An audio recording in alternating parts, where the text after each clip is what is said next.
1988년으로 시작돼. 1988년 10월 16일 서울 올림픽만큼이나 대한민국을 떠들썩하게 했던 그 사건이야. TV에 생중계된 일이 있어.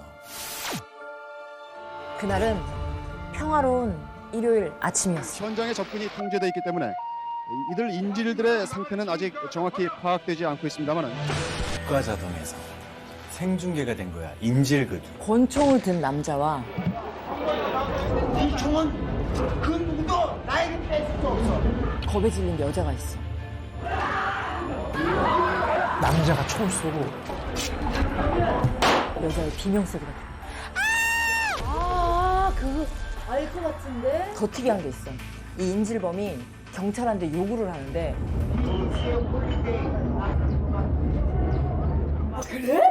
너가 기억하고 있는 그 선글라스를 낀 남자 지강원. 지강원 그 유명한 지강원 사건. 사건이야.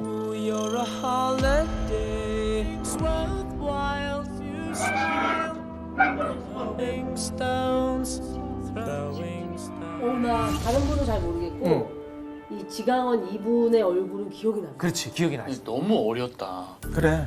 이 지강원도 지금 제 나이가 36이니까 저보다도 한 살이 어린 나이. 그치. 지금으로 따지면 우리보다 동생인 거야. 그러니까요. 대학교 1, 2, 3학년 애들이야. 네. 나이로 따지면. 정말 아수라장이지.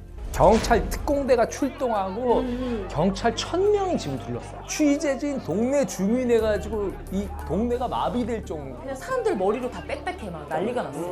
근데 그 난리통 속에서 그들은 알 수 없는 말을 쏟아냈어. 나는 시인이야. 나는 미래를 보고 과거의 책망을 느끼는 사람이야. 과거에 대한 책망을 느끼는 시인이란 말이야. 너무 불만이 많어. 이게 어디 재수가 판사 검사를 돈으로 살 수가 있는 거야.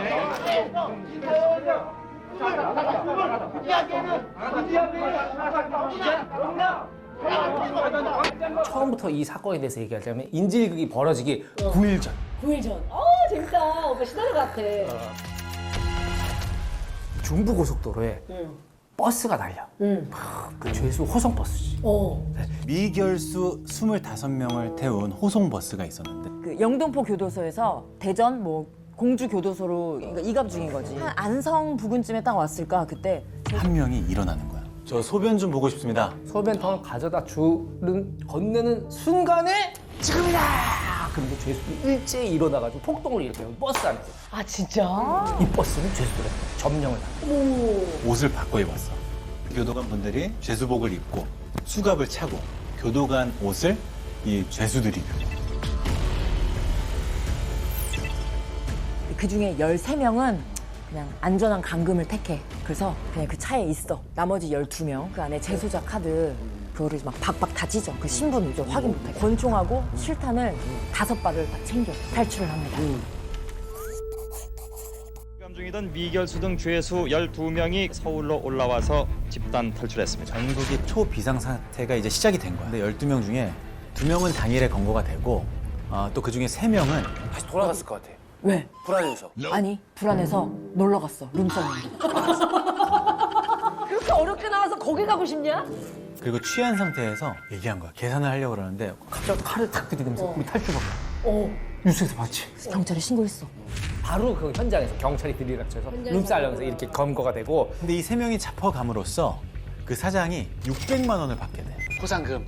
1인당 200만 원씩. 나머지 7명이 남았잖아. 그다음부터 보이지가 않는 거야. 전국이 난리가 나가지고 지병수배를 때리고 TV에서 사진 뭐 검문 검색 막 이렇게 됐는데도 며칠째 소식이 없는 거야. 3일째 되던 날에 드디어 경찰서에 한 통의 전화가 걸려. 탈주범들이 어젯밤에 우리 집에 묵고 갔어요. 집에, 일반 가정집에. 머물렀다가 갔다.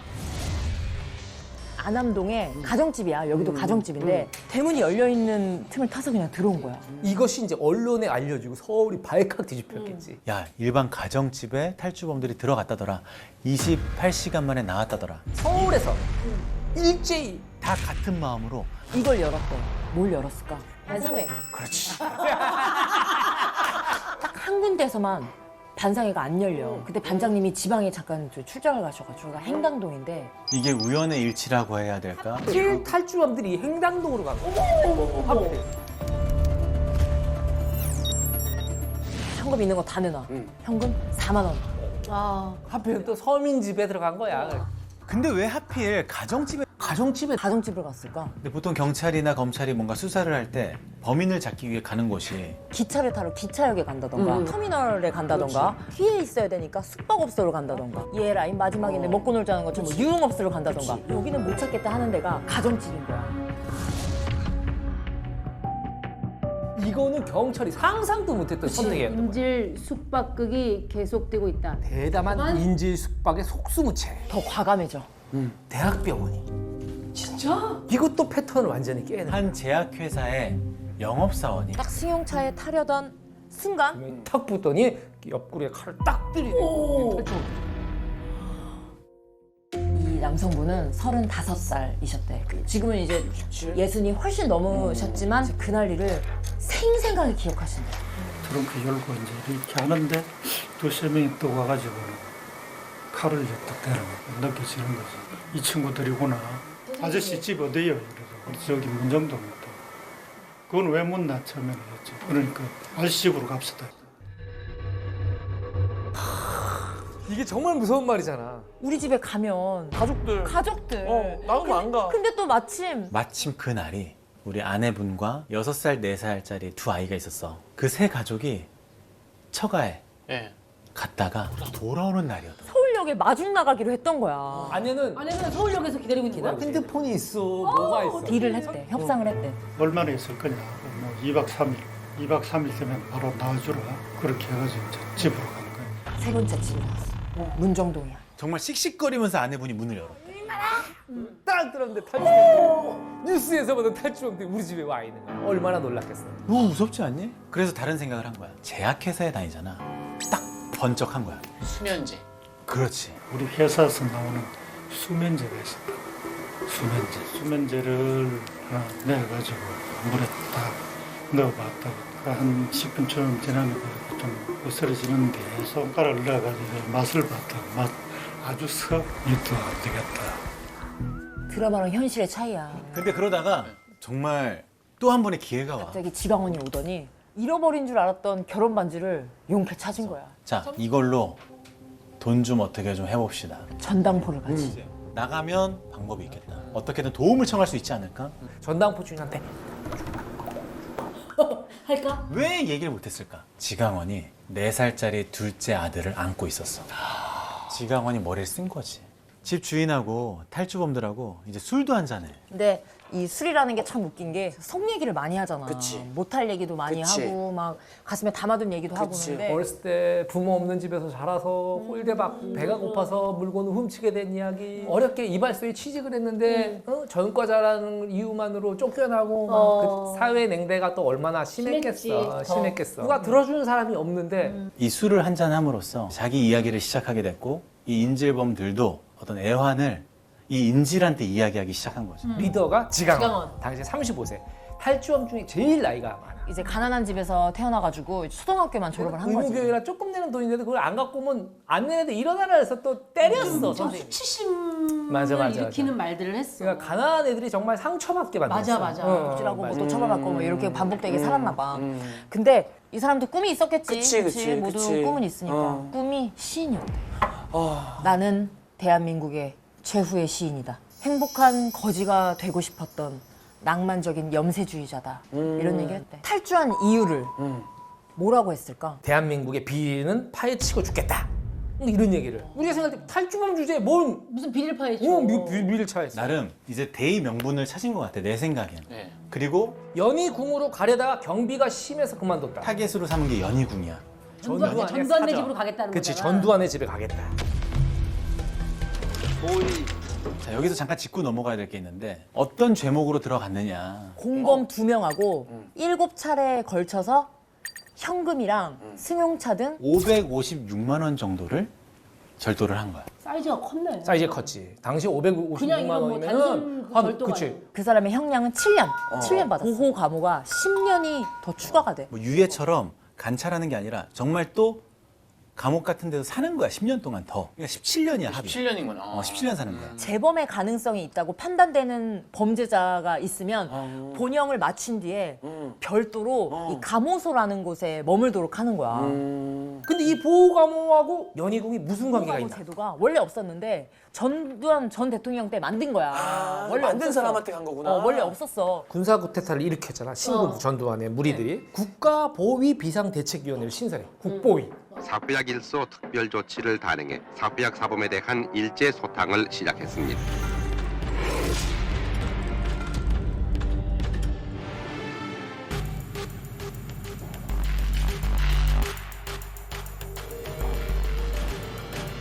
자전거 한 대를 훔친 죄로 징역 3년에 보호감호 10년을 받았습니다. 근데 문제는 그래 뭐 명목도 좋아. 뭐 국민들 선량한 국민들을 위해서 그래 나쁜 사람은 뭐 벌 받았으니까 더 벌 받아라고 했어. 근데 정작 이걸 만든 전두환 전 대통령의 동생 정경환 씨. 이게 리틀 전 정경환 씨. 이 사람은 시민인데 정장에 입고 출근하다가 정경환이 보이니까 끝까지 쫓아와가지고 그 많은 사람들을 비집고 들어가서 뺨을 한 대 친 거야. 서울 강서구 등촌동에 있는 새마을운동 중앙본부를 승시하고 업무 보고를 이 받았습니다. 형이 대통령이 되니까 이 막강한 권력을 갖게 된 거야. 그러면서 이제 막 온갖 정치 개입을 하고 이제 새마을 운동 중앙본부 사무총장을 하면서 횡령한 돈이 재판에서 인정되게 76억. 그 당시에 76억을 횡령하고 몇 년을 받았을 거야? 7년을 받아. 7년. 그리고 심지어 7년을 형을 선고받았을 때 전경환은 법정을 나가면서 웃으면서 턱을 만족할 만한. 흔들면서 7년을 심지어 다 살지도 않고 3년 조금 더 살고 나서 또 석방이 됐대. 단순 비교할 순 없지만 지강원의 556만 원, 17년 그리고 76억 원.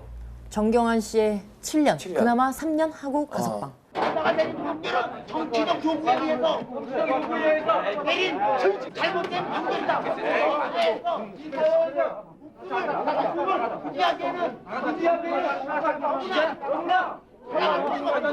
그래서 이 말이 탄생을 하지. 대한민국 사람이 모두 아는 바로 그 말. 유전무죄. 무전 유죄. 죄 있어도 돈 있으면 무죄.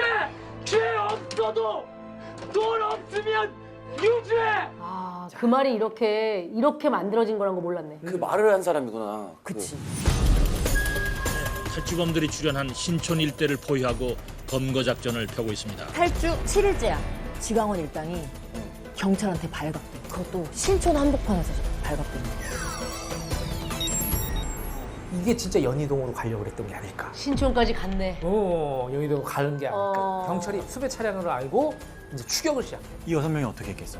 도망가려고 하는데 한 명은 그 자리에서 검거가 되고 한 명은 다른 쪽으로 도망가고 나머지 4명, 4명은 이제 인파 속으로 막 도망쳤어. 그런 상황에서 네 번째 집에 이제 이 탈주범들이 들이닥치게 되는데 4번째 집에 그분이야. 신촌에서 나타났고 그중에 한 명 검거가 됐고 그리고 나머지 사람들 도주 중이다.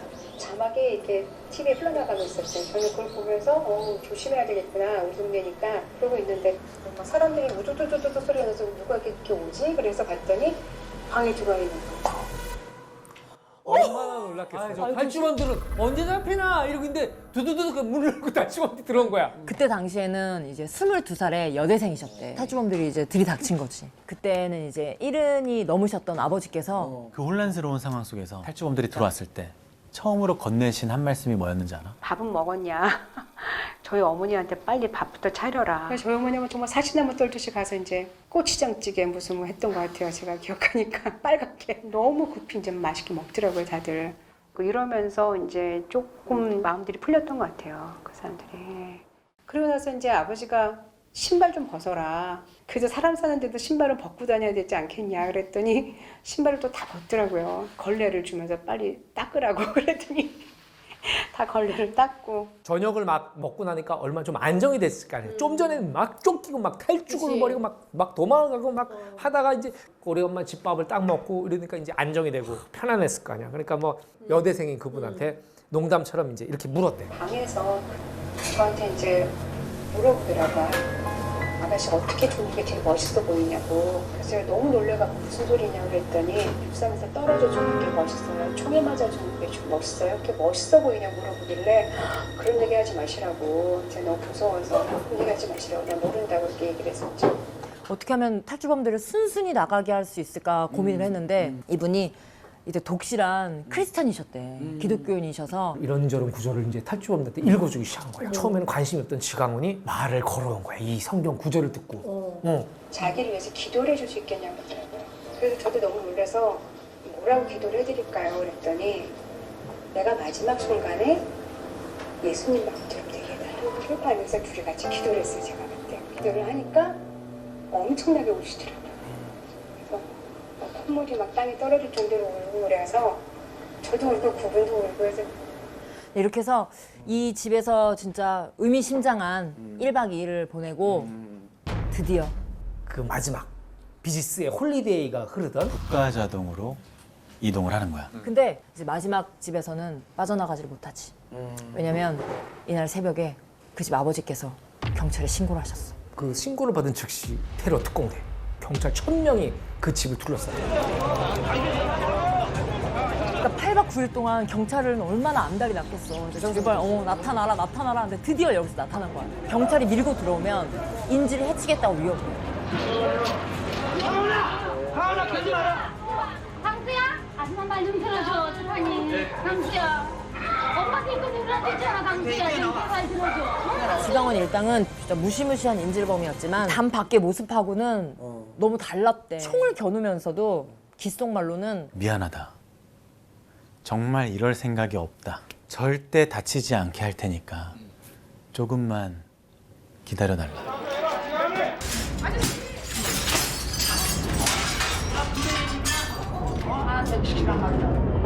지강원이 요구를 해.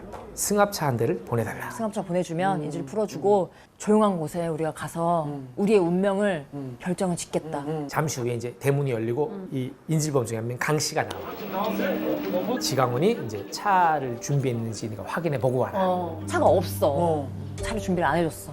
그래서 에이 속았네 이러고 들어오려고 하는 순간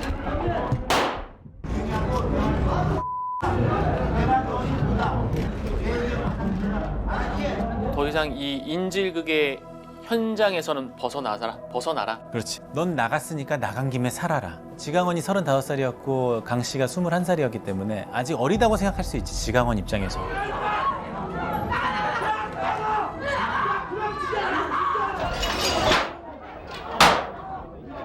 가스통인데 이거.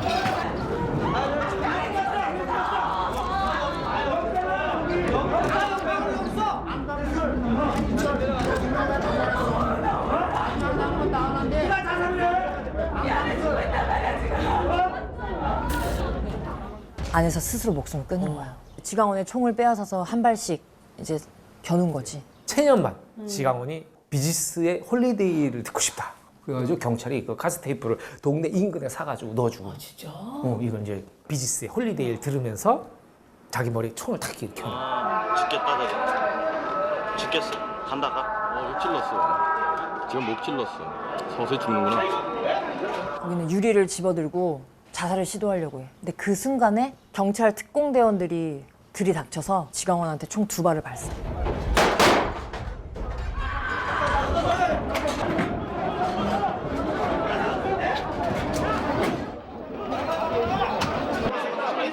말씀드리고 있는 순간 12시 20분 지강원이 쓰러져 있는 모습으로 병원 구급차에 실려 나가고 있습니다. 그리고 곧이어서 또 다른 탈주범이 경찰에 검거돼서 경찰 보송차에 실려 나가고 있습니다. 선거 공판을 해. 이 북가자동 인질범 이 4명 중에 유일한 생존자 그 강 씨. 선고 공판에서 이 검사가 징역 15년을 구형했는데 선고는 7년이 됐어. 보통 15년 구형하면 뭐 12년 선고 받거나 그렇지. 10년을 선고받는데 7년을 선고받은 거야. 형이 확 줄었잖아. 인질들이 탄원서를 제출해줬어. 5집 중에 3집에서 탄원서를 낸 거야. 이 강 씨를 위해서. 이 당시에 탄원서 원본을 우리가 카피를 해서 평범하고 단란한 우리 가정에 10월 11일의 새벽은 잊을 수 없습니다. TV와 라디오를 통해 알고 있는 교도소 탈주자들이 들어왔기 때문입니다. 처음에는 모두 겁을 먹었지만 이들의 행동은 시간이 흐를수록 부드러워졌습니다. 그러므로 자연스럽게 식사도 커피도 먹고 마시게 되었습니다. 전국적으로 국민들을 놀라게 하고 사회적으로 혼란을 가져오게 한 이들 모두는 마땅히 죄의 값을 치러야 한다고 생각합니다. 허나 이들에게서 나쁜 범죄자의 냄새가 아닌 인간다운 눈빛을 읽었고 후회의 마음도 엿볼 수가 있었습니다. 통풍이 안 되는 집안에서 담배 연기와 알 수 없는 답답함으로 이들과 하룻밤을 보내고 다음날 새벽을 맞이했습니다. 아침밥을 먹은 이들은 잘 먹었습니다, 아주머니. 신세 많이 지고 간다는 말들을 남겼습니다. 맨 나중에 남은 지강원과 강 두 사람은 우리 식구에게 자기들이 떠나면 곧 신고를 하라고 하였으며 아울러 고맙다는 말을 남기고 발길을 돌렸습니다. 이들이 가고 난 후 솔직히 우리 네 식구 모두 울었습니다. 무엇 때문에 흐르는 눈물이었는지 모르겠습니다. 정말 죄는 미웠지만 사람은 미워할 수가 없었습니다. 부디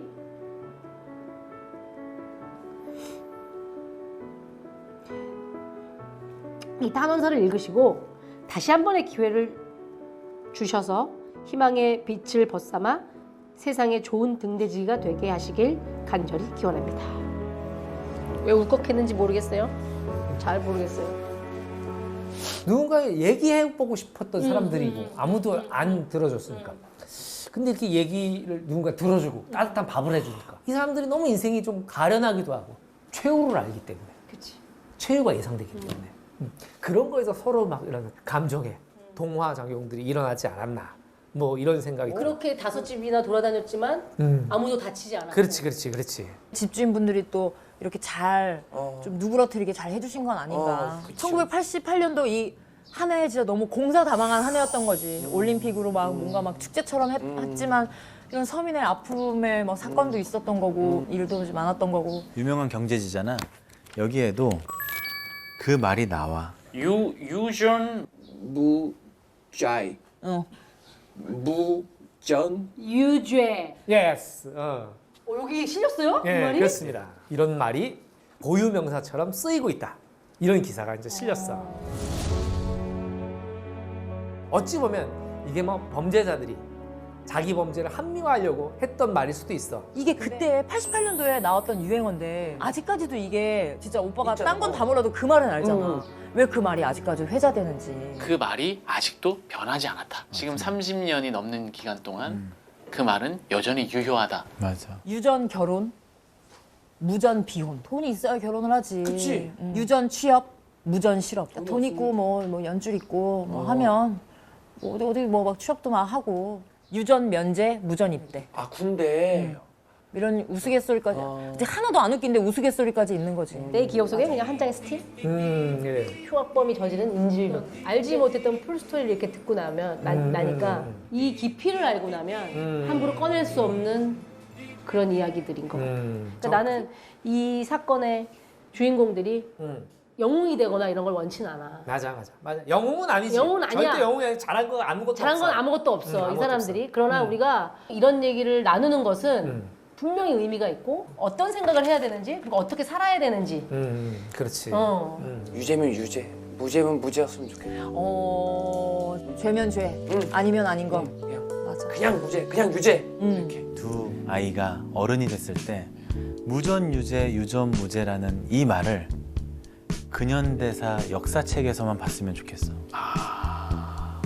우리가 교과서에서 보듯이. 이런 일이 있었어? 지금으로부터 50년 전. 1971년 8월 23일. 인천. 25살 광순 씨는 10개월 된 우리 아이와 함께 버스를 탔어. 이 잘 가던 버스가 갑자기 킥!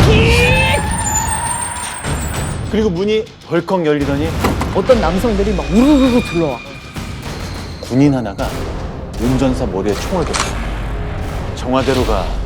다른 길로 세면 재미없어. 이게 무슨 일이야? 간첩? 설마 무장 공비가 들어왔나? 승객들은 완전 멘붕이지. 그렇게 생각들지. 그렇게 버스가 출발을 했어. 남자들이 흩어져서 승객 한 명 한 명 옆에 앉아. 마치 감시하듯이. 그리고 애기 엄마 앞에도 한 놈이 오더니 바로 옆에 총을 딱 세워.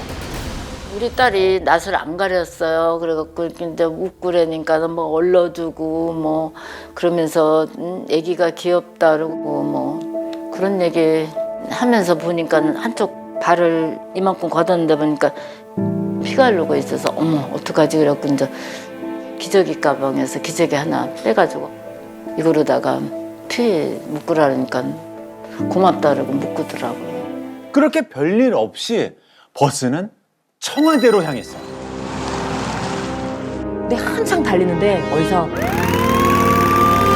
사이카가 이 달리는 버스 옆으로 탁 달라붙더니 차를 세우라고 막 소리치는 거야. 차 세워! 그랬더니 이 버스 안에서 야! 저놈 싸버려! 그렇게 남자 하나가 총을 딱 겨누더니 명중이야. 달리는 버스에서 달리는 사이카를 한 방에. 오, 엄청난 엄청난 실력이네요, 그럼. 그렇지, 그렇지. 버스는 어느덧 대방동 삼거리까지. 바리케이트가 쫙 쳐져 있어. 사방에는 경찰이 매복하고 있고 총을 다들 겨누고 있어. 버스 안에 남자들도 흥분하기 시작해. 이제 한 방 버릴 수밖에 없다.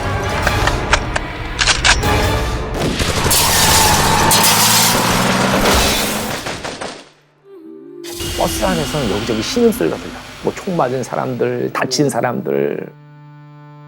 그때 애기 옆에 있던 남자가 그러는 거야. 이거 터지기 전에 얼른 아기 안고 의자 밑으로 숨으세요. 보니까 손에 수류탄. 전원 안전핀 뽑아!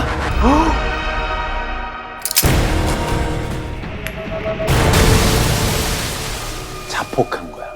그 버스 안에서. 다행히 다친 데는 많지가 않았어. 폭발할 때 옆에 있던 남자가 수류탄을 몸으로 덮친 덕분에 옆에 있던 남자가 이 애기 엄마한테 이 쪽지를 줬었거든. 그 수류탄 터지기 전에 그걸 준 거야? 그렇지. 이 애기 엄마한테 그렇게 말을 했대. 제 이름은 박기수입니다. 19살에 집을 나왔어요. 집에선 제 소식도 몰라요. 이 주소로 편지 좀 보내주세요. 자, 이게 이 박기수 씨 사진이야. 이분이세요? 중학교 때 졸업 사진. 전혀 총을 들고 있게 생기지 않아. 그렇지. 3년 전 옥천에서 사라진 게 이 박기수뿐만이 아니었어. 무려 7명이 한날 한시에 똑같이 사라진 거야. 옥천에서. 이 7명이 어떤 분들이었냐? 이발 배우던 친구도 있고 그리고 양복점에서 뭐 보조로 일하던 친구도 있고 뭐 아이스 깨끼 장수도 있고 또 가수 지망생도 있었고 옥천의 씨름왕도 있었고 뭐 헝그리 복서도 있었고 배우지 못했고 넉넉하지 못한 집 자식들이야. 그지? 처지가 비슷하다 보니까 몰려다닌 거지. 근데 하루는 아는 사람이 이 옥천 7인방을 불렀어. 야, 니들 일자리 구하지? 그러면 너희들 박 부장을 한번 만나봐. 박 부장? 그러니까 이 박 부장이라는 사람이 일할 사람을 구하고 있는데 뭐 월급이며 대우가 장난이 아니라는 거야. 지금 가난한 친구들이잖아. 고민하다가 박 부장 만나러 대전으로 바로 간 거야. 내가 박 부장입니다. 박 부장 얘기하지. 국가를 위해서 일해볼 마음이 있나? 짧으면 3개월, 길면 6개월이다. 특수훈련 받고 임무 완수하면 원하는 곳에 취직시켜주제. 힘들고 아주 중요한 일인 만큼 특별 대우는 반드시 약속한다. 이 특별 대우가 뭐냐? 월급을 600불을 주겠대. 그 당시 600불? 그 당시 환율로 따지면 16만 원이야. 당시 공무원 월급이 얼마였어? 10,000원이 조금 넘던 시절. 공무원 1년치 연봉을 한 달에 월급으로 주겠다는 거야, 매달. 도대체 무슨 일이길래 이렇게까지 좋은 조건을 제시를 하는 걸까? 7인방도 물어봤어. 대체 무슨 일입니까? 국가 기밀. 그냥 말해줄 수 없다는 거야. 그럼 뭐 어떻게 뭘 하라는 거야? 갔을 것 같아, 안 갔을 것 같아? 나는 갔을 것 같아. 나 같아도 갔을 것 같아. 이렇게 해서 우리 집안 일으키고 싶을 것 같아. 그 마음이 너무 커서. 그 길로 박 부장을 따라 나섰지. 앞으로 무슨 일이 벌어질지 7명은 상상도 못했어. 대전역을 출발해서 서울, 서울에서 다시 인천. 다 왔다고 해서 보니까 밖은 이미 깜깜해. 비린내가 막 코를 찔러. 바닷가야. 자, 드디어 옥천 7인방이 무인도에 도착했어. 귀관들은 지금 이 순간부터 명예로운 대한민국 군인이다. 오소리 작전에 동참한 걸 환영한다. 그러니까 이 작전은 한마디로 오소리처럼 적을 급습하는 거지. 무인도에 온 훈련병은 31명이야. 자, 31명 그럼 뭐가 혹시 떠오르는 게 있어? 박정희 대통령을 모았다고 하고 그 청와대를 습격한 북한 특수부대가 31명이야. 김일성 괴뢰 집단들에게 한 가지 경고를 해드립니다. 눈에는 눈, 이에는 이. 인내하고 참는 데에는 한계가 있다는 것입니다. 응징, 보복을 명령해. 김일성에 거쳐 이 주석궁을 습격하자가 된 거야. 똑같이 만들고 김일성 목다운. 인원도 김신조 부대와 똑같이 31명으로 맞춰. 그리고 부대 만들고 훈련하는 건 1급 비밀. 이 중앙정보부와 공군 최고위층만이 알고 있는 거야. 그래서 외딴 무인도에 기지를 만들고 부대원들을 모두 위장시킨 거야. 자, 이제는 이 무인도 이름 뭔지 알겠지? 이건 모르는 사람이 없지 않을까? 실미도. 실미도. 우리 부대의 목표는 평양에 침투하여 김일성의 목을 따올 것이다. 네가 실미도에 대해서 아는 얘기들. 네. 아주 빙산의 일가. 그 영화에서처럼 이렇게 영화 얘기하지 마세요. 그만할게. 오소리 작전 목표가 뭐다? 김일성 주석궁 습격이야. 그치, 똑같이. 그게 쉽지 않을 거 아니야, 그치? 그렇죠. 군에서 제일 에이스들을 뽑아가지고 만드는 게 맞지 않아요? 근데 군인은 안 된대. 왜냐하면 군인 신분이 들통나면 이 정전협정에 위반이 되는 거야. 그렇지. 그건 큰 문제가 될 수 있어. 그 전쟁의 시작이지. 그렇지, 전쟁으로 이어질 수 있는 거지. 그래서 민간인을 보내. 민간인은 왜냐면 개인의 일탈 행위로 그냥 몰면 돼. 발뺌을 할 수가 있고. 그렇지, 발뺌을 하지. 갑자기 증발해도 흔적이 남지 않는 사람들. 돌아오지 못해도 상관없는 사람들. 네. 힘없고 가난한 청년들. 혹할 만한 조건을 제시하는 거지. 두둑한 봉급에 안정적인 일자리까지. 이런 식으로 31명이 실미도에 모인 거야. 행군하다 보면 뒤처지는 훈련병이 무조건 나와. 무조건. 빨리 가게 하려고 어떻게 했냐면 교관들이 뒤를 따라가면서 탕탕탕! 발 뒤꿈치 쪽에 총을 쏜 거야. 그리고 이 통과 지점에도 기관총이 대기를 하고 있어. 그러니까 그 제한 시간 내에 못 오면 안 죽으려면 뛰어라. 다치기만 했겠어. 결국 대형 사고가 발생해. 완전 군장하고 2km를 왕복 수영을 하는 거야. 와. 얼마나 힘들어. 근데 탈진한 훈련병 하나가 그대로 가라앉아서 사망했어. 그렇게 1년 반이 지난 69년 10월. 드디어 고대하던 그날이 왔어.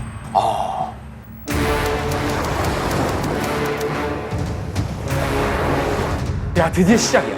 이 혹독한 훈련들, 이 모든 것들이 이제 마지막까지 왔어. 완전 무장하고 폭약 챙겨서 배에 타라는 거야.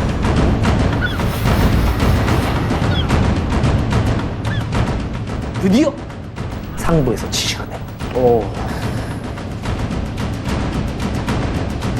작전 취소. 작전 취소. 대원들은 즉시 실미도로 복귀하라. 뭐야? 직전에? 갑자기 취소래. 왜? 뭔 소리야? 박정희 대통령은 왜 마음이 바뀌었을까? 이유가 있었어. 닉슨 대통령이 아시아 국가에게 이렇게 선언을 했어. 너네 나라 일은 너네가 알아서 해. 미국은 빠질게. 그러니까 중앙미군도 감축하겠다는 거야. 그러니까 이런 상황에서 김일성 주석궁을 공격했다가 만약에 전쟁이라도 나면 야 이건 감당 불가지. 그렇지. 부대 창설할 때랑은 분위기가 완전히 달라진 거야. 순식간에. 결국 이 작전이 무기한 보류됐고 오소리들은 다시 실미도로 돌아왔어. 근데 분위기가 예전 같지가 않아. 월급도 안 나와. 아니 대통령이 최고 권력자가 관심이 없어지니까 예산이 줄여졌나? 예산은 꾸준히 상승했어. 돈이 새고 있었던 거지. 누가? 돈을 중간에서 계속 착복을 한 거야. 대통령이 관심이 없어지니까 관리 감독을 안 할 정도로 이제 관심에서 멀어진 거지. 오소리들도 이제 분위기가 심상치가 않아. 그러니까 처음에 약속했던 훈련 기간이 얼마였지? 저 아까 3개월 얘기한 거 아니야? 3개월? 길면 6개월. 그렇지. 근데 벌써 2년이 다 돼가. 그렇게까지 오래 있었어요? 휴가 없지, 외출 없지, 면회 당연히 없지, 심지어 편지도 안 돼.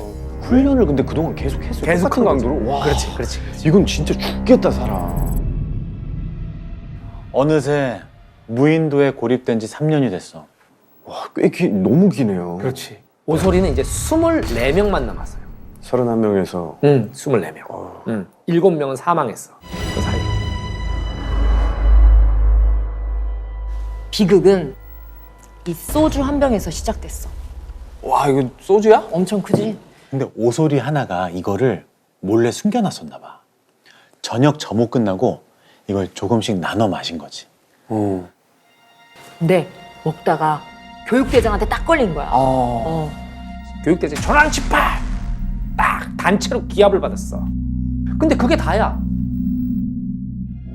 그런데 한밤중에 오소리들이 하나둘씩 모여들기 시작했어. 아니 이거 술 좀 먹은 게 그렇게 큰일이야? 이제 더는 못 참아. 다 해치우고 청와대로 가자. 우리 억울함을 알리자고. 타고 있던 심지가 끝에 다다라서 터진 거지. 감정이 많이 참았다는 거지. 1971년 8월 23일 월요일 새벽 6시야. 밖에 대기하고 있던 오소리들이 총하고 실탄을 다 나눠갖고 각자 위치로 흩어졌어. 잠시 후 신호야. 섬 여기저기서 총성이 들려오고 있어. 갑자기 총소리가 유리창들이 깨지는 거예요. 제가 가는데 한 명이 쪽으로 쏴자세로 저를 겨누고 있는 거예요. 그래서 제가 가면서도 제가 왜 나한테 총을 겨누고 있지? 훈련병이잖아요. 맞은 거예요. 이 총격전이 20분 만에 끝이 나. 기관병 18명, 오소리 2명이 사망했어. 자, 이제 남은 오소리 22명. 이 22명은 섬을 빠져나와서 인천에 상륙해. 무려 3년 4개월 만이야. 와. 오소리들은 지나가던 버스를 세우고 올라탔어. 그게 그 버스. 전원 안전핀 뽑아.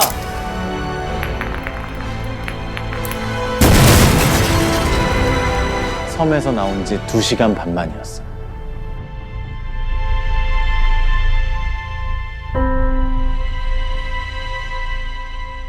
서울 한복판에서 총격전이라니. 이거 온 나라가 난리가 났겠지. 이 사건은 인천 앞바다 신미도의 공군 관리하에 특수범 23명의 죄수들은 격리 수용에 불만을 품고 난동, 관리 인원을 사살,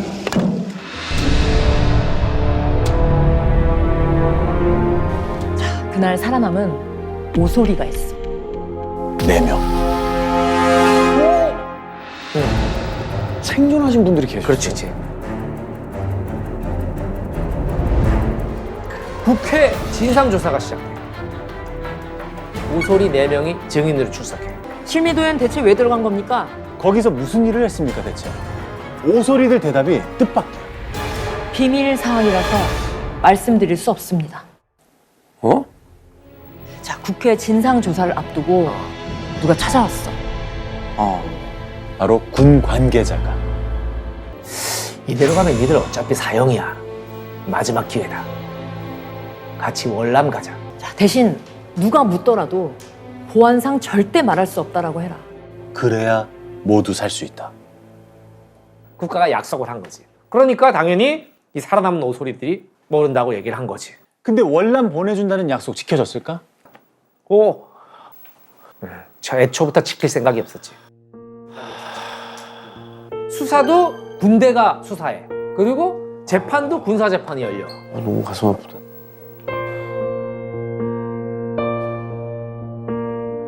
피고인 전원은 사형의 전당? 예, 유언이거든. 살아생전 국가에 대해 말도 못하고 죽어가는 게 아깝습니다. 제가 죽더라도 집에 알리지 말아주세요.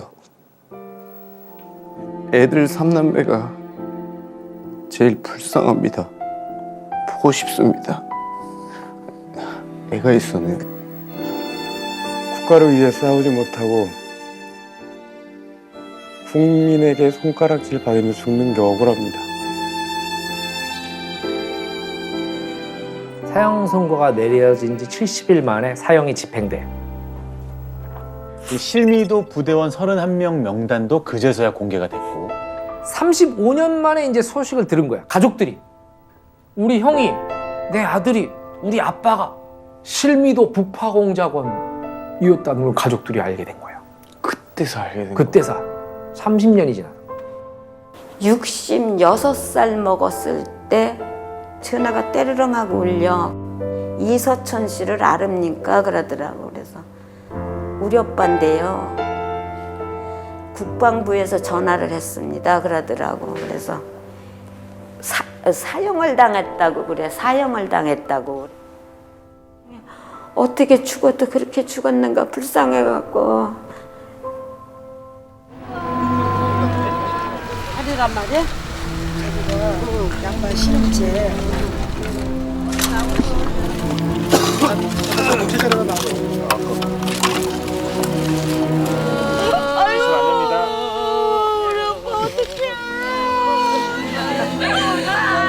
용서하지 마. 이 나라를 왜 용서해?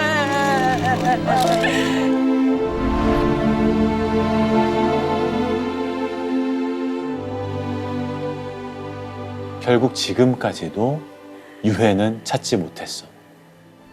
그날 희생된 군인, 경찰, 시민들의 가족분들도 또 실미도에서 살아남은 기관병들도 버스에서 생존한 승객들도 다 그때 멈춰 있겠지.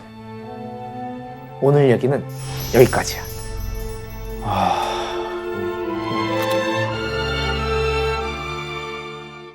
자, 때는 1990년 12월 경상북도 경주야.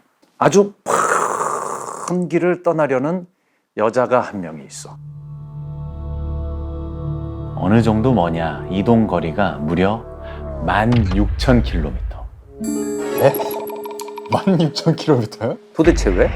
대체 왜 그럴까? 너무 보고 싶어서. 그럼 누가? 누가? 남편이. 아, 남편을 찾아. 남편을 찾아서.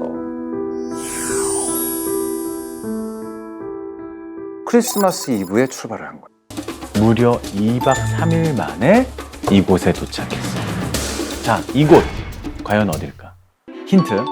아프리카 북동부에 있는 나라. 여기네. 소말리아. 자, 그러면 소말리아 하면 뭐가 떠올라? 모가디슈. 그렇게 16,000km를 날아서 모가디슈에 도착을 했어. 남편을 진짜 반년 만에 소말리아에서 만난 거야, 그지?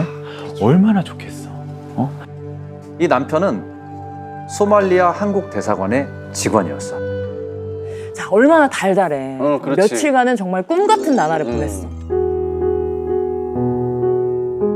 자, 그리고 그날도 두남 씨는 전자피아노를 연주하고 남편은 눈 감고 감상을.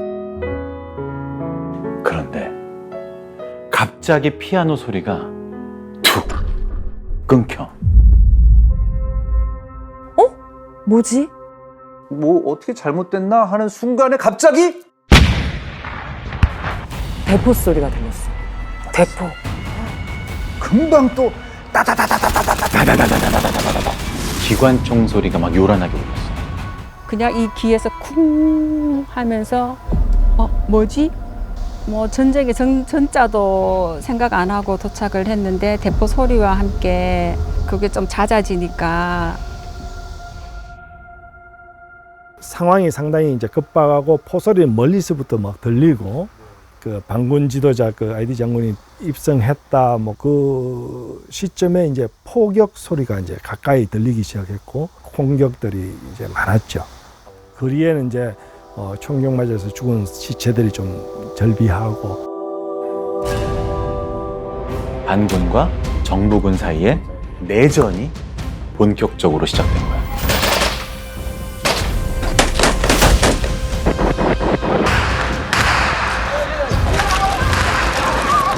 이 소말리아 내전.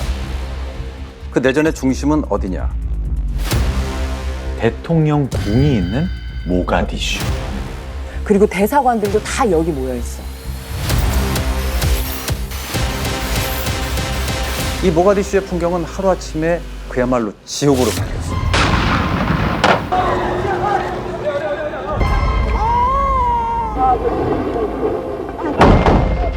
근데 반군하고 정부군만 총을 들고 다니는 게 아니야. 강도 때. 강도 때. 무장 강도들이 판을 치는 거야.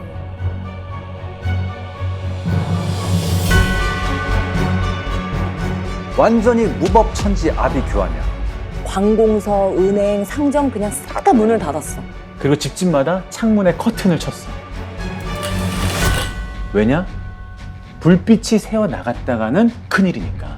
무장 강도들이 또 언제 들이닥칠지 몰라. 그래서 커튼 치고 숨 죽이고 있어야 하는 상황이었지. 그러면 대사관은 괜찮지 않냐? 외국인들이 주로 차량들을 탈취당하는 그래서 길에 서서 차 내놔라 그럴 때 반항하면은 뭐 쏘아 죽이기도 하고 저희 대사관 차도 한번 이제 탈취를 당했거든요. 그래서 아 이게 심각하구나. 자, 두남 씨 부부와 그 한국 교민들은 짐 싸서 다 한 곳으로 모였어. 다 합쳐서 7명. 그리고 한 남자가 그들 앞에 섰어. 모두 무사히 오셨습니까? 1987년부터 소말리아 초대 대사로 3년 근무한 강신사입니다. 강신사입니다. 대사님?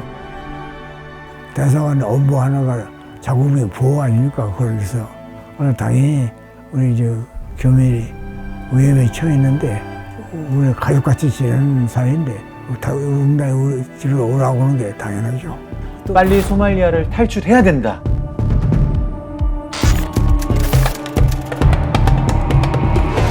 비행기를 어떻게 구하나 근데 이게 공항에 있겠어? 그 비행기 남은 게? 그 우리나라에 구조 요청을 해야겠죠. 근데 연락할 방법이 없는 거야. 아 연락 통신 수단이? 통신이 다 끊겼어. 모가디슈 전체가 그러니까 완벽하게 고립이 되어 있는 거야. 도움을 청하려면 일단 관저 밖으로 나가는 수밖에 없어.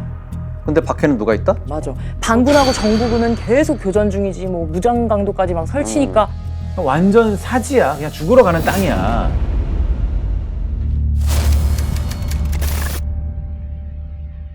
직원 하나가 아이디어를 냈어. 저 공항 관제탑은 통신이 살아있지 않을까요? 케냐에 있는 우리 대사관하고 공항 관제탑이 연락이 된다면? 그렇지.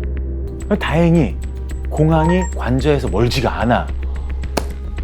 찬스가 있다. 기회가 있지. 직원 하나가 급히 공항으로 갔어. 그리고 공항 관계자 붙들고 통사정을 했지.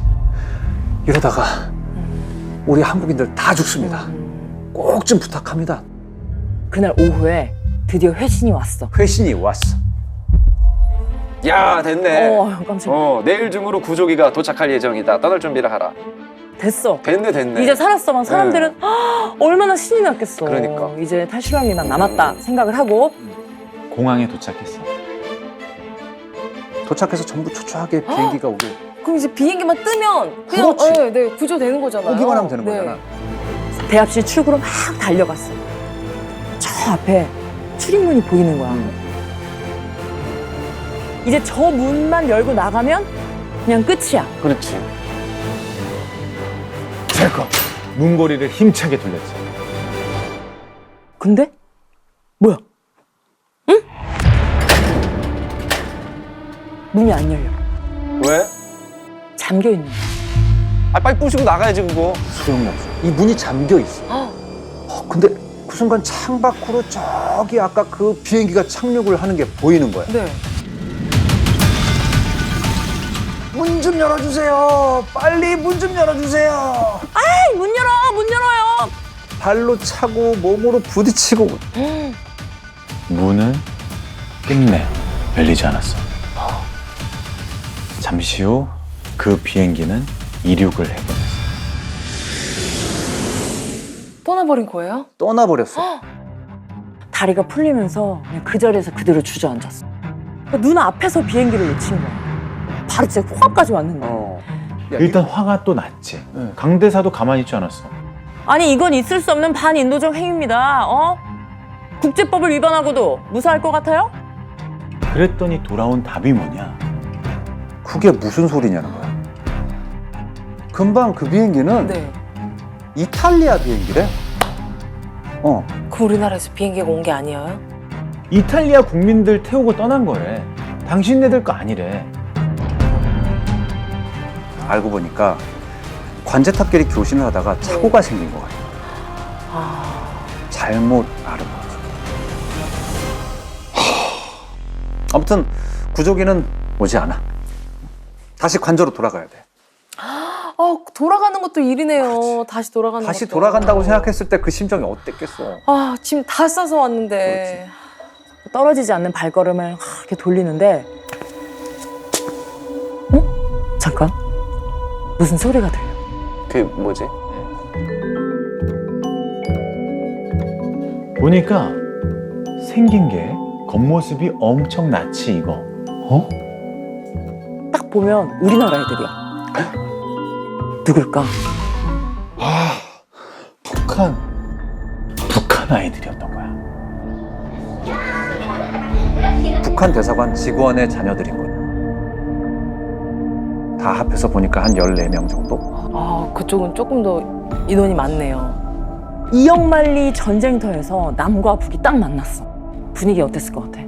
사실 90년대 안 좋지. 엄청 안 좋았을 것 같은데. 맞아. 엄청 쎄해. 그치. 서로 경계심이 막 가득해. 나는 그래서 인사를 하는데 인사도 안 받고 이렇게 보태요. 그러니까 옛날이나 지금이나 남북이 사이가 좋았던 때가 별로 없었어.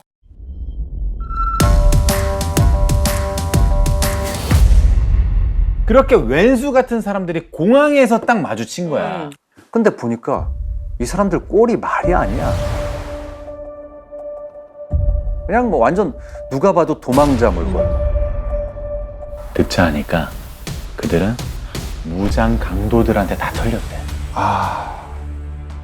몽땅이 숟가락 하나 남기지 않고 전부 가져갔소. 8번이나 털렸다는 거. 8번? 마지막엔 20명이 넘는 떼강도가 들어서 애들한테까지 총 겨누고. 끔찍했대. 강대사는 고민에 빠질 수밖에 없었어. 저 14명을 두고 가자니 아이들이 자꾸 눈에 밟히고. 또 데리고 같이 가자니까? 인원이 너무 많고. 거기다가 맨날 으르렁댔던 북한 사람들 아니야. 너라면 어떻게 할 것 같아? 이거 정말 어렵다. 이게 같은 말을 쓰더라도 오히려 너무 다른 나라보다 오히려 더 먼 거리에 있는 더 안 좋은 사이에 있는 사람들인데. 한참 만에 강 대사가 고민 끝에 입을 열었어. 그러면 우리 집 가자. 우리 집은 무장경비원이 6명 있으니까 신변이 좀 안전하다. 당분간은. 너무 멋있다. 공항은 사지다. 내전이 일어나면 정부가 방공이 제일로 선점목에서 전쟁하는 곳이 이 공항인데 월밤을 여기서 전쟁이 일어난다. 그럼 당신 어떨 거냐? 그래서 함께 있으면서 어떻게 공동으로 탈출할 방법을 모색해보자. 이렇게 이제 설득을 했죠. 아, 이거는 정말 큰 결정이다. 북한 사람들이 한국 관저로 왔어. 이거 어마어마한 일 아니에요? 다 같이 식사를 준비하고 먹고 애들은 또 애들끼리 어울려서 만화 영화 같이 보고. 사람 사는 모습이 다 거기라는 말이 있잖아요. 그러니까 남이나 북이나 다를 게 하나도 없었던 거지. 거기는 이제 주로 이제 선생님 이렇게 부르더라고요. 한국에서는 주로 사장님이라 부른다. 뭐 그러면서 이제 같이 뭐 술도 좀 하기도 하고 그런 시간들을 많이 보냈던 것 같아요. 그럼 밥도 다 먹었겠다. 그럼 이제 뭘 해야 되지? 이제 탈출 계획 세워야지 빨리. 그치, 탈출 방법을 찾아야 되지.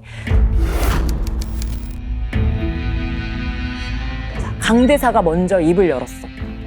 지금 비행기를 구할 수 있는 곳은 이탈리아 대사관밖에 없습니다. 거기 가서 도움을 청해 봅시다.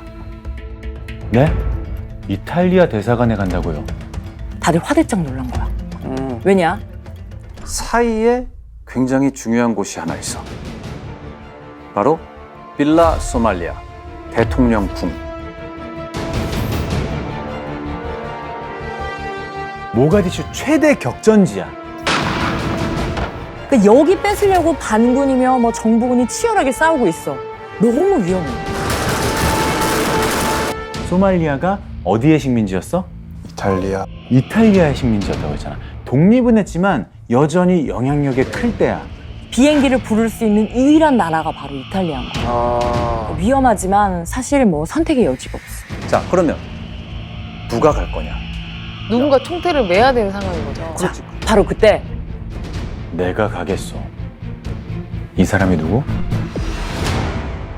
거기는 내가 혼자 가겠다. 가서 그래서 오겠다.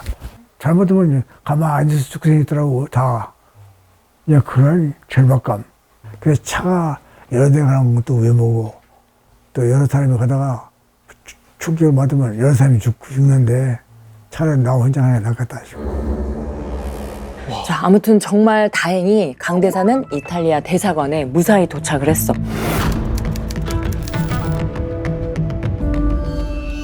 대사님 도와주십시오. 남북한 가족들이 비행기를 기다리고 있습니다. 제발 도와주십시오.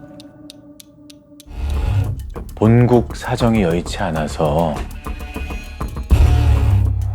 적십자 비행기 한 대 겨우 마련했습니다. 근데 그 적십자 비행기가 좌석이 7, 8자리밖에 없습니다. 한국 사람들만 먼저 대피하세요. 야, 너 같으면 어떡하겠냐? 솔직히 저 같으면 7명만 갑니다. 이기적이긴 하지만 식구들부터 챙기겠죠, 저는. 그치. 자, 강 대사의 선택은 뭐였는지 직접 들어볼게. 내가 아니다. 나만 믿고 내가 오라고 해서 어제 온 사람을 놔두고 어떻게 나 혼자만 빠져나가고 이 인간의 도리가 아니다. 그러면 당신을 구직을 못하면 어떻게 할 거냐? 할 수 없다. 우리 관저에 들어가서 죽거나 살거나 전쟁 끝날 때니 버티든지 뭐 어떻게 해보겠다. 그때 눈물이 벌써 나더라고. 죽거나 살거나 하나 그 말을 한다니까. 지금도 그 말을 하려고 하면 몸이에요. 그때는 해야죠. 강 대사님은 이탈리아 대사에 바짓가랑이를 붙들고 들어진 거야. 제발 우리 모두 다 같이 나가게 해주십시오. 제발. 그리고 1시간 뒤에 대사가 돌아왔어. 어려운 교섭 끝에 군수송기 한 대를 더 마련했습니다.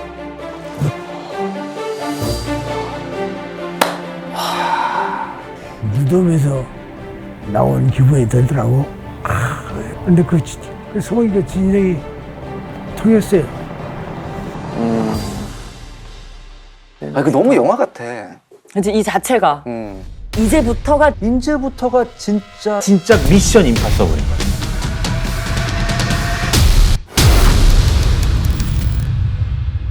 남북한 인원은 몇 명? 21명. 21명. 차량이 총 몇 대냐? 4대가 있어. 한 번에 다 같이 움직여야 돼. 근데 차량 4대가 같이 움직이면 너무 눈에 띄지 않나? 차 4대가 골목길로 이렇게 가다가는 만에 하나 가로막히는 날이거든. 그냥 다 끝나는 거야. 위험하지만 큰 길로 가는 수밖에 없어. 자, 바로 이쪽으로. 자, 언제 움직이는 게 가장 안전할까? 깜짝아. 아, 기도 시간이구나. 예배 시간에 이동을 하는 게 가장 안전한 거예요. 소말리아인은 99%가 이슬람교래. 하루에 5번 예배를 하고 이때는 전투도 잠잠해. 예배 시간은 한 10분 정도야. 자, 그러면 관저에서 이탈리아 대사관까지가 얼마나 걸리냐? 10에서 15분이 걸린대. 잘 작전을 세워야 돼. 타이트해. 자, 출발 5분 전이야. 사람들이 차 4대 흩어져서 탑승을 했지. 시간이 가는데 핸들 잡은 손에 막 벌써 땀이 막 흥건한 아. 거야. 너무 끔찍하다. 5, 4, 3, 2, 1. 지금이야! 전속력으로 달리면 안 돼. 왜요? 빨리 가야죠. 10분 내내 가야 되는데. 눈에 띄면 위험하거든. 어때? 큰 대로에 아무것도 없었으니까. 저희들 차량 4대만 그냥 행진하고 있었어요. 왜 이렇게 조용하지? 총소리 들리고 했는데 너무 조용하니까 그게 더 무서워 지금. 이거 어떤 느낌인지 알겠지? 자, 길가에 무릎을 꿇고 기도하는 사람들이 보여. 근데 옆에 내려놓은 건 뭐냐? 총. 시크들이 그렇게 막 쳐다봐. 10분쯤 지났을까? 저 앞으로 대통령 궁이 보여. 대통령궁을 지키는 군인, 정부군이 그거 지키고 있다가 바리케이드 쳐놓은 배예요. 그 뒤에 다 막 숨어서 총을 겨누고 있더라고. 다니고 보니까 다들 손을 모아서 기도를 할 수밖에 없는 상황이야. 여기만 무사히 지나가면 돼. 제발 여기만 무사히 지나가게 해주세요. 바로 그때? 바로 그때 탕탕탕탕탕 전방에서 총알이 날아오기 시작해. 섬뜩했어요. 저는 죽는가 보다 하고 순간 차 안에서 자동적으로 몸이 움츠러지면서 이게 어디서 날아오는지도 모를 정도였어요. 누가 쐈냐? 정부군이야. 어떻게 된 거예요? 반군들이 쳐들어오는 걸로 착각을 한 것 같아. 하고 우측 골목길로 방향을 틀었어. 그 골목길로 들어가서 한 100m 가가지고 또 조금 큰 길이 나와요. 그게 이태리 대사로 가는 진짜 길이에요. 그것을 가는데 혹시 잘 오는가 하고 뒤로 보니까 3번째로 달리던 외건 차량이 이상해. 아, 느낌이 쎄한데. 아니 뒷차가 이게 뚜둑뚜둑해요. 이게 저거 왜 이러는가 하고 똑바로 오지를 못하는 거야. 차선을 넘었다가 들어왔다가 좀 굉장히 위험해 보여. 그렇다고 세워서 확인할 수도 없는 상황이야. 지금 무조건 달려야 돼. 근데 어떻게든 따라오고 있어. 저쪽에 이탈리아 대사관이 보여. 조금만 더. 조금만 더. 200m. 100m. 50m. 선두에 달리던 차량 2대가 대사관의 후문에 먼저 도착을 했어. 그 순간 외건이 그대로 앞차를 들이받았어. 급히 내려서 운전석으로 달려갔지.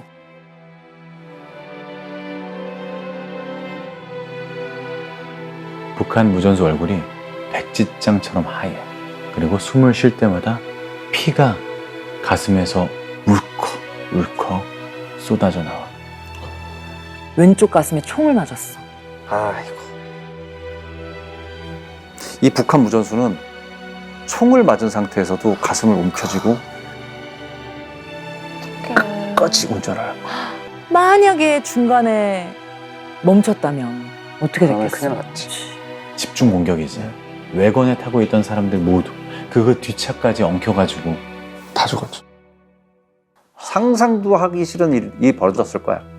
일단 무전수의 상태가 심각하니까 치료를 해야 되지. 근데 대사관 문이 열리지가 않아. 문 좀 열어주세요. 여기 사람이 죽어갑니다. 제발 문을 좀 열어주세요.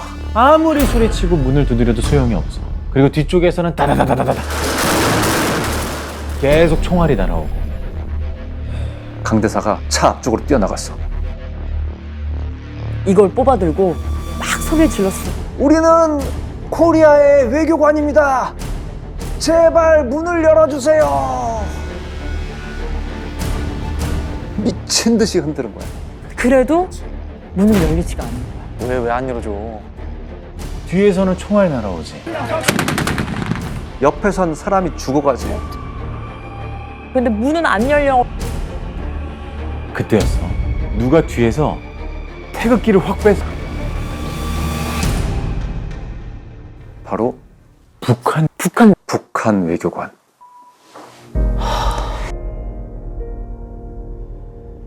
펄쩍펄쩍 막 뛰면서 태극기를 흔들어. 우리는 코리아 외교관입니다. 제발 문을 열어주세요. 사람 목숨 앞에 남북한이 어디 있겠어. 그리고 뭐 그런 뭐 이념 이런 게 아무 소용이 없는 거지. 생사가 달린 일이니까. 자, 얼마나 지났을까? 끼. 드디어 문이 열렸어. 부릉부릉 바로 출발했지. 자, 폐허가 된 모가디슈 거리를 지나서 마침내 공항에 도착을 했어. 공항에서 보니까 저 앞에 비행기가 보여. 정말 다행히 단 한 명도 낙오 없이 비행기에 탔어. 이 20명이. 와, 다행이다.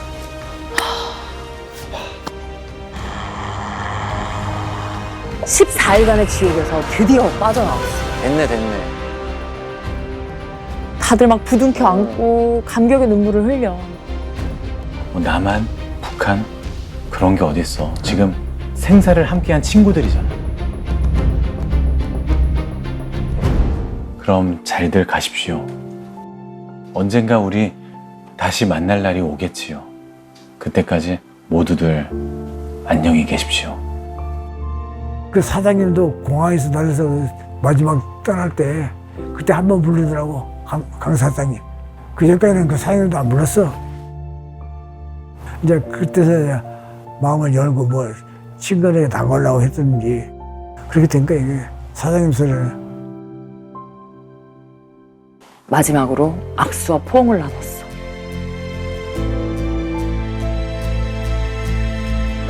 통일이 되면 꼭 다시 만납시다. 꼭 다시 만납시다.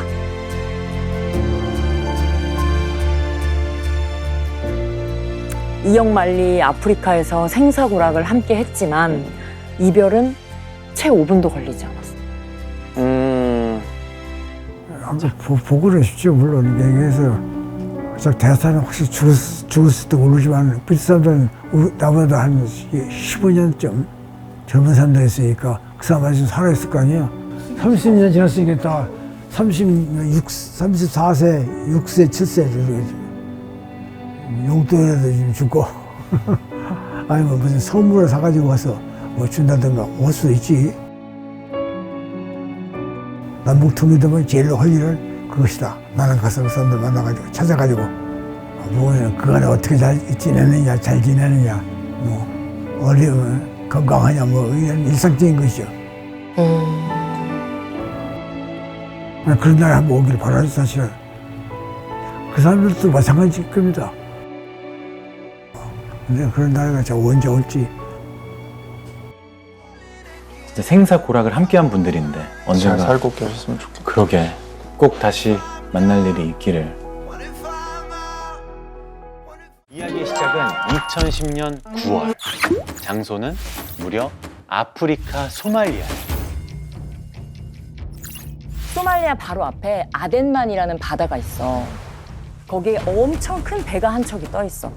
강감찬호라고. 이 아덴만에 해적이 너무 많기 때문에 우리 해군 부대가 거기를 지키러 갔다는 거야. 강감찬호의 대원 중에 박경호 하사라는 분이 있어. 헌병 수사관이 박하사를 부르더래. 그때 300명 정도 승선해 있는데 너랑 동명이인이 있냐 이렇게 물어보더라고요. 그래서 제가 없습니다 하고 이제 다시 가라 하더라고요. 그때 촉이 왔죠. 왜냐면 제 인생에서 저를 찾을 일이 사실 뭐 이벤트가 크게 없기 때문에. 그 순간 박하사는 이 생각이 들었대. 엄마를 찾았구나. 어머니는 7년 전부터 실종된 상태였어. 자, 실종 신고를 하고 이곳저곳 다 찾아다녔어. 근데 아무 흔적도 찾을 수가 없었어. 그런 어머니가 다시 나타난 거야. 무려 7년 만에. 무사히? 무사히. 사실 아주 충격적인 모습으로 나타났어. 나왔다. 나왔어요. 배 같은데, 맞지? 맞다. 스톱. 이게 잘린 자국 아니십니까? 그래, 잘렸어. 백골 시신으로 아무 연고도 없는 산속에 묻혀 있었어. 누군가 어머니를 살해해서 안매장을 한 거야. 먼저 만나봐야 될 사람이 있어. 이름은 김정수. 부산지방경찰청 마약수사대 형사. 때는 2010년 9월 1일. 박경호 하사의 어머니의 유골이 발견되기 보름 전이야. 이 알고 지내던 마약 정보원 하나가 김영사한테 갑자기 연락을 해왔어. 누구를 좀 만나보래. 제보할 게 있다는데 예산일이 아닌 것 같다. 바로 나갔지. 좀 있으니까 좀 특이하게 생긴 남자가 나타났어. 뭐 노숙자풍이라 해야 되나? 하여튼 머리를 꽁지머리를 하고. 꽁지머리 제보자, 그의 이름은 이두홍. 누구 부탁을 받고 물건 하나를 묻었거든요. 까만 봉다리에 든 건데. 까만 봉지? 토막 시신인데. 그래, 누가 시켰는데? 그만 뭐 노름빵 그 진사장 아는 놈들인데 얘 봉지에 든 게 영 마음에 걸리대. 얘. 그러니까 노름빛 3천만 원을 탕감해준다고 해서 묻는 거를 도와줬대. 근데 아무래도 이게 토막 시신 같다. 나는 양심에 찔려서 제보한다. 김 형사님은 확신했어. 네가 죽였지. 하지만 모른 척하고 계속 물었어. 왜냐? 정보를 더 캐야 하니까. 그거 뭐 부산 어디다 묻었는데? 그게 기억이 잘 안 나네요. 제보하면 뭐 좋은 게 있습니까? 한 돈 300 주시려나? 그 자리에서 김 형사는 아줌마 여기 계산요. 냄새 나니까 가서 모욕이나 좀 해라 임마. 10만 원을 좀 주셨네? 안 사요 안 사 하는 식으로 세게 나간 거야. 그러니까 꽁지머리가 꼬리를 내렸어. 김 형사 팔을 탁 잡더니 그 형사님 참 성질 급하시네. 2003년도에 말입니다. 대구 여자 신수님을 한번 찾아보소. 경찰청에 돌아와서 컴퓨터를 두들겼어. 그리고 잠시 후 모니터에 쭉 내용이 뜨는데 신수님 1965년생 2003년 6월 실종. 아들 박경. 사건이 일어난 건 7년 전이야. 경호 씨 어머니는 누군가의 전화를 받고 나간 후에 실종이 됐어. 그럼 누가 전화를 했을까? 다들 한 남자를 의심했어. 바로 전 동건아. 그러니까 몇 개월 동안 같이 살았어. 같이 살았는데 걸핏하면 막 두드려 패고 막 죽인다고 협박을 했다는 거야. 뭐 당연히 경찰도 바로 수사에 들어갔지. 근데 희한하게도 토막 이렇게 없어. 그러니까 동건함이 신중으로는 가장 뭐 강력한 용의자인데 물증이 하나도 없어. 자기는 대구에 없었다고 주장을 하는데 그 알리바이를 확인할 방법도 없어. 그 동건함은 유유히 수사망을 빠져나갔어. 그 동건함이 누구냐? 바로 이두홍. 7년 전 용의자가 제보자로 나타난 거야.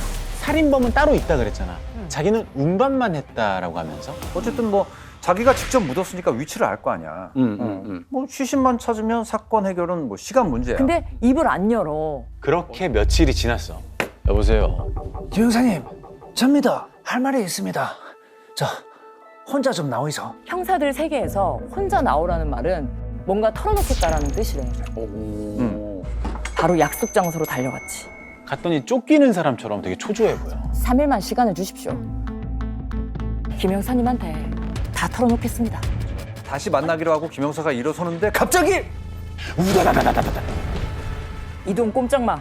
당신을 살인사건 용의자로 긴급 체포한다. 부산 서부경찰서 소속 형사들이야. 근데 그 신수님 사건이 아니야. 주점 여종업원을 살해한 뒤 유기한 40대가 경찰에 붙잡혔습니다. 주점에서 일해온 62살 황모 씨. 지난 3일 새벽 손님과 함께 나간 뒤 실종됐습니다. 황 씨를 살해 유기한 범인은 황 씨와 함께 동행한 손님 45살 이모 씨로 얻었습니다. 이 씨는 돈이 없다며 자신을 무시하는 황 씨를 차 안에서 목졸라 살해한 뒤 야산에 유기한 것으로 드러났습니다. 신수님 씨 말고 또 다른 여성을 살해한 후에 야산에 안매장한 거야. 근데 여기서 소름 돋는 게 뭐냐? 범행 날짜인데. 이두홍이 국수집에서 김 형사를 처음 만난 게 9월 1일이었어. 이 여종업원을 살해한 게 9월 3일이야.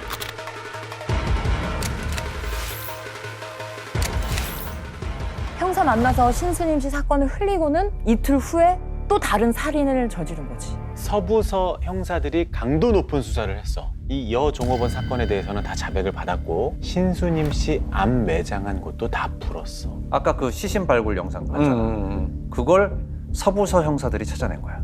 아, 나 형사님 참말로 답답하네. 살인범은 지 말고 따로 있다니까 얘. 내는 파묻는 것만 도왔다고. 그럼 살인범의 신상을 대라. 이것도 입을 다물어. 입을 꾹 다물어. 그런데 한 달 후. 여보세요? 아, 김 형사님. 오랜만입니다. 그래. 아, 저 이두홍입니다. 이동이. 감옥에서 전화를 걸어왔어. 한번 들어오시지. 김 형사님한테 드릴 말씀도 있고. 이동이 할 말 있으면 편지로 보내 임마. 그리고 나서 며칠 후에 이런 게 날아왔어. 김정수 형사님, 저 이두홍은 대구 신수님 사체 일부분 남은 것과 사건 전부를 수사를 받고 싶고 김정수 형사님, 하루 수사 접견을 오셔 도와주십시오. 다 털어놓겠대.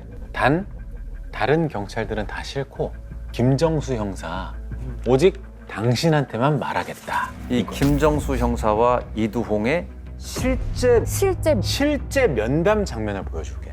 그러니까 보고 싶어 하지. 인상 와 있어노. 지금 뭐 하는 게다 말이야? 김정수 한번 해볼까? 며칠이라고? 내가 잘라고 임마. 김정수 나한테 뭐 해주기? 니 인마 해줘야 될 거 아이가 내인데 자식아 임마. 뭐 해줄거 그럼? 뭐 좀 놀라. 양국도 참 오만짜리다. 가비나. 나 부산 구치소가 냄새나요. 구치소 밥이 어떻다. 추워서 잠을 못 잔다. 교도관들이 팍팍하다. 이런 헛소리만 2시간 늘어났다는 거야. 신수님 씨, 네가 죽였지. 네 아님 누구겠어? 네 아니라니까. 그 노름빵 진 사장이 소개한 놈들이라고. 그 놈들 이름을 대 그러면 왜 못 대는 기야? 내가 털어놓으면 김 형사님 뭐 해줄 낀데 얘? 뭐 내 징역 수발 좀 들어줄랍니까? 야 이동이, 너 이런 식으로 할 거야? 다시는 나 찾지 마라. 그러면 또 얼마 안 가서 이두홍한테 편지가 와. 또 편지가 와? 그러면 또 2-3시간 헛소리를 또 들어야 돼. 딱 1분에서 2분 정도 사건과 관련된 얘기가 나오는 거야. 한마디를 끄집어내려고 일주일에 2-3번을 찾아갔대. 심지어 주 5일 내내 찾아간 적도 있었다고 하더라고. 우리 김 형사님 참 집념이 대단하지. 대단하셔. 1년이 훌쩍 지났어. 드디어? 맞습니다. 제가 신수님 죽였습니다. 마침내 자백을 한 거야. 언제 어떻게 살해해서 어떻게 암 매장했는지 구체적으로 다 진술했어. 여기서 모든 게 끝났을까? 저와 관련된 사건은 총 10건입니다. 그 말이 사실이면 피해자가 10명 훨씬 더 있다는 거야. 이상이어야지. 그것도 여러 명이. 바로 부산 구치소로 달려갔어. 김 형사가 종이를 쓱 내밀었어. 진짜 네가 죽인 거 맞나? 야, 그럼 이거 한번 써봐라. 이두홍이 볼펜을 딱 쥐더니 쓱쓱쓱 써내려 가는데 저는 사람을 11명 정도의 여성 및 남성을 수회에 걸쳐 살해한 적이 있습니다. 노름방의 정사장이라 하는 일명 꽁지 돈 주는 사람 살해 매장. 20 후반 여성 살해 매장. 그 외 다수. 11개야. 11가지 쳤을 때 이제 이게 뭐 거짓도 있을 것이고 반복적인 글이 좀 있으니까 100%는 아니더라도 분명히 신수님 외에 다른 건이 있다. 그래서 집중적으로 이제 수사를 했죠. 자, 우리의 김영사는 제일 먼저 인사 발령을 요청했어. 부산청 마약 수사대에서 일반 경찰서 형사과로. 제일 먼저 한 일은 뭘까? 팀을 만들었겠죠. 내가 이 사건 하려고 마약 수사에 나와가지고 일선서에 왔다라고 말씀을 하셨을 때, 저도 뭔가 이제 뭐 불이 지펴진다는 생각이 들었죠. 아, 한번 해보고 싶다.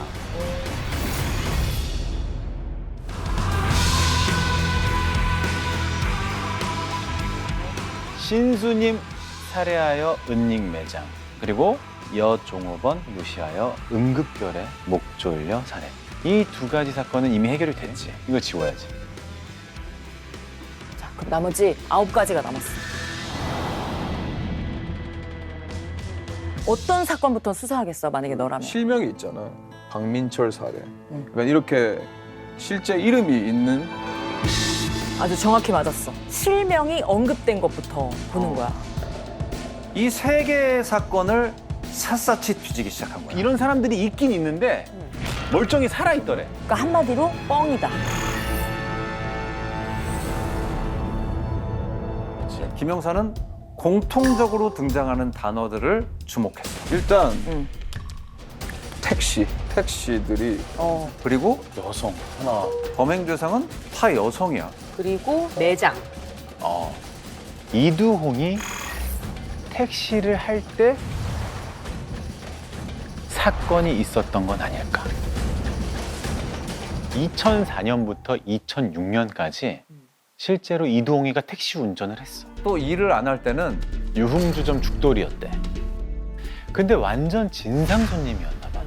돈 많다. 사기치고. 이 여자 저 여자 만나다가 수 틀리면 무자비한 폭행. 여자한테만 그냥 센 척하는 찌질이야. 이런 증언을 계속 들으니까 분명 뭔가 있다. 부산에서 있었던 실종 사건을 샅샅이 뒤졌어. 그 결과 한 사람이 눈에 띄었어. 바로 이희순 당시 29살. 이분이 5년 전에 감쪽같이 사라졌다는 거야. 그 실종된 시기가 2005년 7월이야. 이 몰던 때, 택시 몰던 때랑 정확하게 일치해. 김영사님 느낌이 쎄했대. 김영사님은 바로 교도소로 달려갔어. 그리고 다짜고짜 사진을 내밀었어. 여러 여자들 사진 중에 이희순 씨 사진을 다 껴놓은 거야. 자, 어디 한번 봅시다. 이 여자는 처음 본 여자고, 그 여자는 내 스타일이 아니다. 이렇게 넘어가다가 희순 씨 사진이 나타나는 순간 이두홍의 표정이 싹 바뀌더래. 야, 이두홍이, 네 이 여자 알지? 잠시 후 이두홍이가 천천히 고개를 들어 김영사를 딱 째려보더니 씩 웃어. 내가 뭐 김영사님 가자는 대로 가겠습니까? 세상에 공짜는 없지. 그러고는 품속에 손을 이걸 꺼내 들었어. 오징어 3개, 땅콩 3개, 김치 4개, 2080 고급 칫솔. 소리 두툼하고 쇠지도 않고 너무 부드러운 것도 말고 중간 정도. 근데 김영사는 계속 이두홍이 이렇게 나오니까 교도소의 발길을 뚝 끊었대. 그러니까 또 이두홍이 편지를 보내고 전화를 하고. 춥고 배고플 때쯤에 아무 일 없는 듯이 찾아가서 그냥 물었대. 항상 들어가면 형이 막 싸우니까 계속 옆에서 막 막 싸우는 와중에 제가 한 개씩 물어보죠. 그 이동욱 씨 그거 가보니까 왜 없던데 그거 누구 얘기합니까? 이러면 막 하다가 그거 있잖아요. 누구 그거 한번 찾아보소 막 그러는 거예요 저한테. 그걸 이제 수첩에 적어가지고 한 개씩 찾아가는. 그래서 전략적으로 형님하고 그렇게 했습니다. 자, 그러던 어느 날 이두홍이 그림을 그리기 시작했어. 여기를 파보면 시신이 나올 거래. 근데 또 정확한 위치를 얘기를 하네. 해태상이 서 있는 부잣집 묘지를 찾으면 된대. 그 일대 산이란 산은 죄다 돌아다녔어. 몇 날 며칠을 헤매고 다니던 어느 날 이 약도랑 똑같은 데가 나타난 거야. 오, 대박. 근데 묘지 빼고는 주위가 다 깎여 있어. 공사 중이었대, 거기가.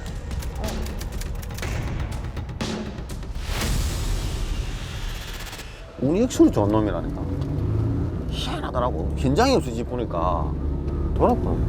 최초의 진술된 게 이어니까 이쪽으로 한번 해봅시다.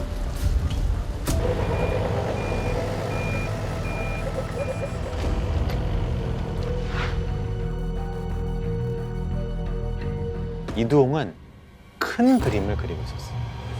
무슨 이유에서 내가 신수님을 죽였다 생각. 그때 내 대부분 있었다 생각. 이동이 어떻게 나가냐면 자백했던 거를 다 뒤집었어. 사체 유기죄의 공소시효가 몇 년 되는 것 같아? 신수님 씨가 살해된 2003년도에는 그 당시에는 5년이었어. 이동은 2010년에 검거가 됐어. 사치 유기죄의 공소시효는 이미 끝났네. 이도홍은 2010년 여 종업원 살인 사건으로 징역 15년을 받은 상태야. 만약 신수님 씨 사건이 무죄가 나면 2025년이면 다시 자유의 몸이 돼.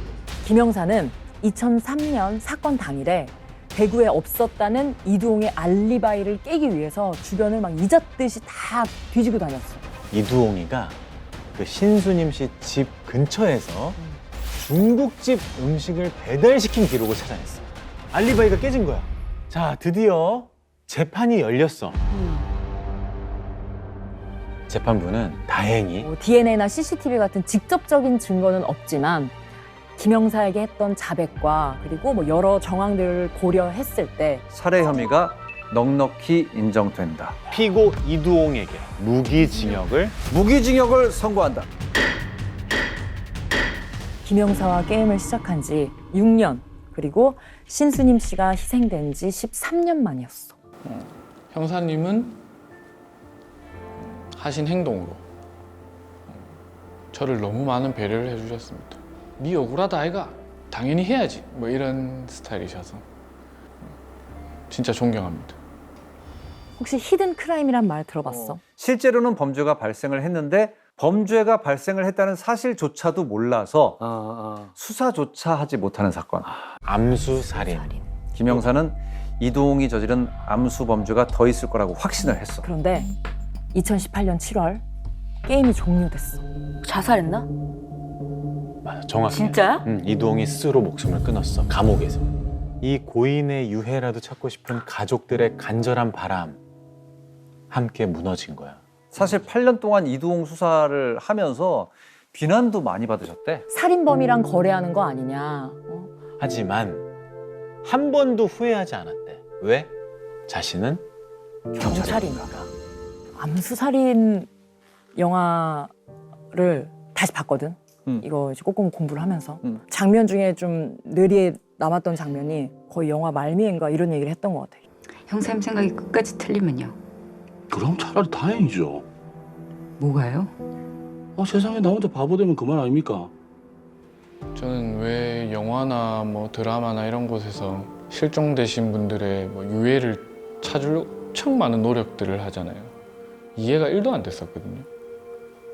어머니를 찾고 나니 왜 그런지 알게 됐습니다. 실체가 있으니까. 그 화장한 그 항아리가 낙골당에 있을 때 거기에 어머님이 있다고 제가 스스로 마음을 인식하기 때문에 저는 어머니 보고 싶을 때 갈 수 있는 곳이 없었었거든요.